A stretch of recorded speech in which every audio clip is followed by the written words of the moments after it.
নমস্কাৰ, মই মজিদ। বন্ধুসকল, পলকতে চাওক আজি সন্ধিয়াৰ 7টা গুৰুত্বপূৰ্ণ খবৰ। প্ৰথমটো খবৰ, দেশ কঁপাই যোৱা মেঘালয়ৰ ভয়ংকৰ কয়লা খনিৰ বিস্ফোৰণত মৃতকৰ সংখ্যা 90 জনলৈ বৃদ্ধি। কয়লা খনিত 90 জন শ্ৰমিকৰ মৃত্যুৰ আশংকা। আৰু মেঘালয়ৰ কয়লা খনিত নিহতসকলৰ পৰিয়াললৈ আৰ্থিক সাহায্য ঘোষণা প্ৰধানমন্ত্ৰী মোদীৰ। নিহতসকলৰ পৰিয়াললৈ 2 লাখকৈ টকা আৰু আহতসকলক 50,000কৈ টকাৰ ক্ষতিপূৰণ ঘোষণা কেন্দ্ৰীয় চৰকাৰৰ। আৰু লগতে অসমৰ যিসকল শ্ৰমিকৰ মৃত্যু হৈছে, অসমৰ পৰা যোৱা শ্ৰমিকসকলৰ পৰিয়ালক আৰ্থিক সাহায্য দিব অসম চৰকাৰেও। অসমৰ পৰা যোৱা শ্ৰমিকসকলৰ মৃত্যু হোৱা পৰিয়ালক 5 লাখকৈ টকাৰ আৰ্থিক সাহায্য দিব অসম চৰকাৰে। এই ঘোষণা ৰাজ্যৰ মুখ্যমন্ত্ৰী হিমন্ত বিশ্ব শৰ্মাৰ। আৰু ইতিমধ্যে মেঘালয়ৰ কয়লা খনিৰ দুৰ্ঘটনাৰ পাছতে গ্ৰেপ্তাৰ কৰা হৈছে খনিটোৰ 2জনকৈ স্বত্বাধিকাৰীক। মেঘালয় উচ্চ ন্যায়ালয়ৰ কঠোৰ স্থিতিৰ পাছত জালত পৰিছে 2 স্বত্বাধিকাৰী। অবৈধ খনিটোৰ সৈতে জড়িতসকলৰ বিৰুদ্ধে শীঘ্ৰেই ব্যৱস্থা গ্ৰহণৰ নিৰ্দেশ ন্যায়ালয়ৰ। আৰু লগতে খননৰ সকলো সামগ্ৰী জব্দ কৰাৰ নিৰ্দেশ দিছে মেঘালয় হাইকোৰ্টে। পৰৱৰ্তী খবৰ, 26ৰ অসম বিধানসভা নিৰ্বাচনৰ পূৰ্বে বিপদত পৰিব নেকি মুখ্যমন্ত্ৰী হিমন্ত বিশ্ব শৰ্মা। মুখ্যমন্ত্ৰীগৰাকীৰ সাম্প্ৰদায়িক মন্তব্যৰ বিৰুদ্ধে ব্যৱস্থা গ্ৰহণ কৰিবলৈ গুৱাহাটী উচ্চ ন্যায়ালয়ৰ কাষ চাপিছে ৰাজ্যৰ একাংশ বিশিষ্ট নাগৰিক। অসম বিধানসভা নিৰ্বাচনৰ পূৰ্বে ন্যায়ালয়ৰ ৰোষত পৰিব নেকি মুখ্যমন্ত্ৰী ডক্টৰ হিমন্ত বিশ্ব শৰ্মা। মুখ্যমন্ত্ৰীগৰাকীৰ সাম্প্ৰদায়িক মন্তব্যৰ বিৰুদ্ধে ব্যৱস্থা গ্ৰহণ কৰিবলৈ গুৱাহাটী উচ্চ ন্যায়ালয়ৰ কাষ চাপিছে ৰাজ্যৰ একাংশ বিশিষ্ট নাগৰিক। গুৱাহাটী উচ্চ ন্যায়ালয়ৰ মুখ্য ন্যায়াধীশলৈ ইতিমধ্যে কেইবা পৃষ্ঠাজোৰা পত্ৰ প্ৰেৰণ কৰিছে নাগৰিক সমাজে। বিশিষ্ট চিন্তাবিদ ডক্টৰ হীৰেণ গোহাঁই সহিতে 43গৰাকী নাগৰিকে স্বাক্ষৰ কৰিছে এই পত্ৰত। তন্নতন্নকৈ মুখ্যমন্ত্ৰীয়ে কেনেদৰে আৰু কি সাম্প্ৰদায়িক বক্তব্য প্ৰদান কৰিছে, এই সকলোবোৰ সবিস্তাৰে উল্লেখ কৰিছে পত্ৰখনত। গুৱাহাটী উচ্চ ন্যায়ালয়ৰ মুখ্য ন্যায়াধীশলৈ প্ৰেৰণ কৰা এই পত্ৰত ঋষিকেশ ডেকা, অজিত কুমাৰ ভূঞা, ডক্টৰ দুলাল চন্দ্ৰ গোস্বামী, DN শইকীয়া, পৰেশ মালাকাৰ, দীপক গোস্বামী, লক্ষ্মীনাথ তামুলী, জয়ন্ত বৰগোহাঁই সহিতে 43গৰাকী ৰাজ্যৰ বিশিষ্ট ব্যক্তিয়ে স্বাক্ষৰ কৰিছে। পৰৱৰ্তী খবৰ, পাঞ্জাৱত দিন দুপৰতে আম আদমি পাৰ্টিৰ নেতাক গুলীয়াই হত্যা। আপ নেতা লাকি ওবেৰয়ক গুলীয়াই হত্যা দুৰ্বৃত্তৰ। 5টাকৈ গুলীত থকা সৰকা হয় নেতাজন। গুৰুদ্বাৰত সংঘটিত হয় এই ঘটনা। মডেল টাউনৰ গুৰুদ্বাৰ চাহিবৰ বাহিৰত এই ভয়ংকৰ ঘটনা সংঘটিত হয়। আৰু এই ঘটনাৰ পাছতে অঞ্চলটোত আতংকময় পৰিস্থিতি। দৰ্শকসকল, আৰু বহুতো গুৰুত্বপূৰ্ণ খবৰ আছে। তাৰ আগতে আপোনাক জনাওঁ যে যদি আপুনি এতিয়ালৈকে এইটো ভিডিঅ'ত লাইক কৰা নাই, তেন্তে এতিয়াই ভিডিঅ'টোত লাইক কৰি দিয়ক। আৰু এনেকুৱা ধৰণৰ ভিডিঅ' মই নিতৌ চাবলৈ চেনেলটো ছাবস্ক্ৰাইব কৰি কাষত থকা বেল আইকনটো প্ৰেছ কৰি ৰাখক। পৰৱৰ্তী খবৰ, গৌৰৱ গগৈৰ পত্নীৰ পাকিস্তানৰ বেংক একাউণ্ট আজিও আছে। ক'ৰ পৰা টকা আহে, ক'লৈ যায়, কোনেও নাজানে। গৌৰৱ পত্নীক বেংক একাউণ্টৰ কপি দিবলৈ অনুৰোধ মুখ্যমন্ত্ৰীৰ। গৌৰৱ গগৈৰ পাকিস্তান লিংক সন্দৰ্ভত পুনৰ এই বিস্ফোৰক মন্তব্য মুখ্যমন্ত্ৰী হিমন্ত বিশ্ব শৰ্মাৰ।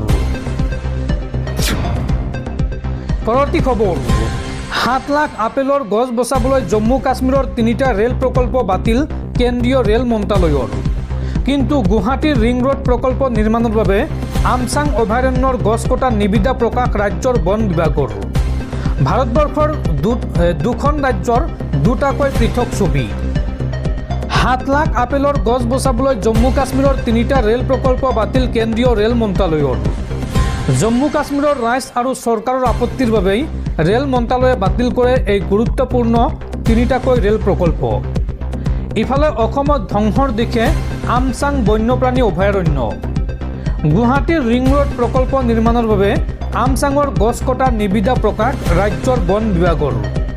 আৰু এই বাতৰি পোহৰলৈ অহাৰ পিছতে পোহৰলৈ আহিছে ভাৰতৰ 2খনকৈ ৰাজ্যৰ 2টাকৈ পৃথক ছবি। পৰৱৰ্তী খবৰ, গুৱাহাটী মহানগৰীত পুনৰ যুৱতীৰ ৰহস্যজনক আত্মহত্যা।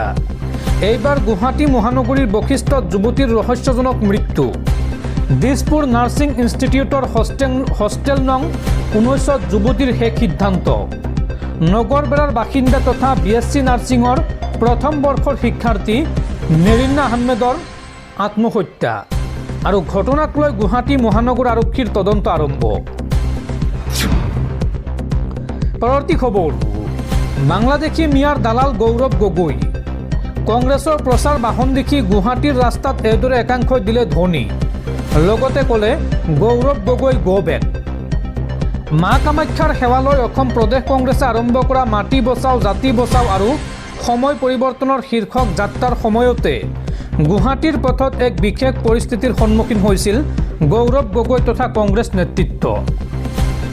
একাংশ লোকে কংগ্ৰেছৰ নেতাসকলক দেখি বাংলাদেশী মিয়াৰ দালাল বুলি চিঞৰিছিল। গৌৰৱ গগৈক দেখি একাংশ লোকে আনকি বাংলাদেশী মিয়াৰ দালাল গৌৰৱ গগৈ বুলিও ক্ষোভ উজাৰিছিল। প্ৰদেশ কংগ্ৰেছৰ নেতাসকলে সন্মুখীন হোৱা এই পৰিস্থিতিক লৈ শেহতীয়াকৈ প্ৰতিক্ৰিয়া প্ৰকাশ কৰিছে মন্ত্ৰী পীযুষ হাজৰিকাই। সামাজিক মাধ্যমত তীব্ৰ প্ৰতিক্ৰিয়া প্ৰকাশ কৰে ৰাজ্যৰ কেবিনেট মন্ত্ৰী পীযুষ হাজৰিকাই। মন্ত্ৰী পীযুষ হাজৰিকাই নিজৰ ছ'চিয়েল মিডিয়াত পোষ্টযোগে কংগ্ৰেছ দলক কঠোৰ ভাষাৰে সমালোচনা কৰি কয় যে পূৰ্বৰে পৰা মানুহক ভুৱা অপপ্ৰচাৰেৰে আভুৱা ফাৰি অহা কংগ্ৰেছ দলে আজিও একেই কাম কৰিবলৈ গৈ ৰাইজৰ ৰোষত পৰিছে বুলি গম পাইছোঁ। মন্ত্ৰী হাজৰিকাই লগতে প্ৰদেশ কংগ্ৰেছৰ সভাপতি গৌৰৱ গগৈ সহ দলৰ অন্যান্য নেতাসকলক সাৱধান কৰি দি কয় যে বৰ্তমান সময়ত ৰাইজ সজাগ।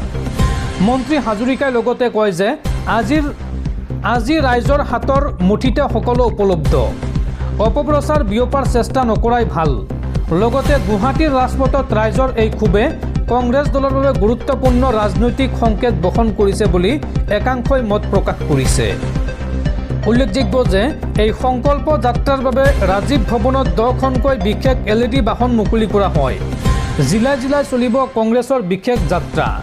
সোণাপুৰৰ জুবিন ক্ষেত্ৰত শ্ৰদ্ধাঞ্জলি জনাই প্ৰাণৰ শিল্পী জুবিন গাৰ্গক শীঘ্ৰেই ন্যায় প্ৰদানৰ দাবী তুলিলে অসম প্ৰদেশ কংগ্ৰেছৰ সভাপতি গৌৰৱ গগৈয়ে।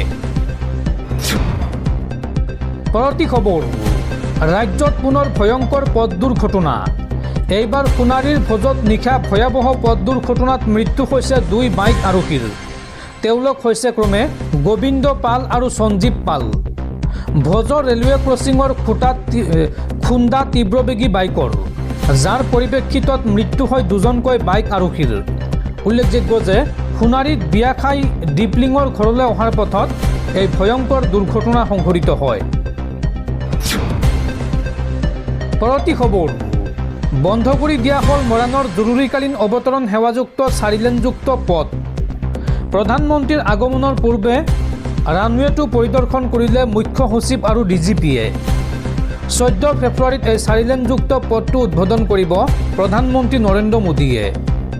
উল্লেখযোগ্য যে এই পথটোৰ 4.2 কিলোমিটাৰৰ অংশ নিৰ্মাণ কৰা হৈছে জৰুৰীকালীন বিমান অৱতৰণ ব্যৱস্থাৰ বাবে। পৰৱৰ্তী খবৰ, কংগ্ৰেছে ভূপেন হাজৰিকাক অপমান কৰিছিল। এই মন্তব্য কৰি ৰাজ্যসভাত কংগ্ৰেছক খুৰদাৰ সমালোচনা প্ৰধানমন্ত্ৰী মোদীৰ। বৃহস্পতিবাৰে ৰাজ্যসভাত ৰাষ্ট্ৰপতি দ্ৰৌপদী মুৰ্মুৰ ভাষণ সন্দৰ্ভত প্ৰধানমন্ত্ৰী নৰেন্দ্ৰ মোদীয়ে ধন্যবাদৰ প্ৰস্তাৱৰ প্ৰতি সঁহাৰি জনায়। ভাষণৰ সময়ত প্ৰধানমন্ত্ৰীয়ে কংগ্ৰেছ দলৰ নীতিক তীব্ৰ সমালোচনা কৰে। প্ৰধানমন্ত্ৰীৰ ভাষণৰ সময়ত সদনৰ পৰা ওলাই আহিল বিৰোধী দলৰ সদস্যসকল। ৰাজ্যসভা স্থগিত ৰখাৰ পিছতে লোকসভাৰ বিৰোধী দলৰ নেতা ৰাহুল গান্ধীয়ে নিজৰ ছ'চিয়েল মিডিয়া হেণ্ডেল এক্সত কয়, প্ৰধানমন্ত্ৰীয়ে প্ৰশ্নলৈ ইমান ভয় কৰে কিয়? কংগ্ৰেছৰ সাংসদ ৰাহুল গান্ধীয়ে পোষ্ট কৰি কয় যে আপুনি প্ৰশ্নক লৈ ইমান নাৰ্ভাছ কিয়? মোদীজীয়ে সত্যক ইমানেই ভয় কৰে যে তেওঁ মিছাৰ আশ্ৰয় লৈছিল। যিয়েই নহওক, মই যিটো সঠিক বুলি ভাবিছিলোঁ তাকেই কৰিলোঁ। উল্লেখযোগ্য যে বিজেপিৰ সাংসদ ৰৱনীত ভিট্টুক দেশদ্ৰোহী বন্ধু বুলি অভিহিত কৰাৰ বাবে ৰাহুল গান্ধীক লক্ষ্য কৰি লৈছিল প্ৰধানমন্ত্ৰী মোদীয়ে। প্ৰধানমন্ত্ৰী মোদীয়ে এই সন্দৰ্ভত কয় যে কালি কংগ্ৰেছৰ যুৱৰাজে এই সদনৰ এজন সাংসদক বিশ্বাসঘাতক বুলি অভিহিত কৰিছিল। কল্পনা কৰকচোন, তেওঁৰ অহংকাৰে আকাশ চুইছে। তেওঁ ৰৱনীত ভিট্টুক শিখ হোৱাৰ বাবেই দেশদ্ৰোহী বুলি অভিহিত কৰিছিল। এইটো আছিল শিখৰ অপমান, গুৰুসকলৰ অপমান। এইটো আছিল কংগ্ৰেছৰ ভিতৰত শীৰ্ষৰ প্ৰতি থকা গভীৰ ঘৃণাৰ প্ৰকাশ। প্ৰধানমন্ত্ৰী মোদীয়ে লগতে কয় যে কংগ্ৰেছ দলে অসমৰ জনসাধাৰণৰ প্ৰতি গভীৰ ঘৃণাৰ আশ্ৰয় লৈছিল। ভূপেন হাজৰিকাক ভাৰত ৰত্ন প্ৰদানৰ সিদ্ধান্তৰ বিৰোধিতা কৰিছিল তেতিয়া মই গভীৰ দুখ পাইছিলোঁ। মল্লিকাৰ্জুন খাৰ্গেই ডক্টৰ হাজৰিকাক কেৱল গায়ক বুলি উল্লেখ কৰিছিল, যিটো কেৱল অসমৰ বাবেই নহয় সমগ্ৰ কলা জগতখনৰ বাবেও এক ভয়াৱহ অপমান। ৰাজ্যসভাত এই মন্তব্য কৰে প্ৰধানমন্ত্ৰী মোদীয়ে।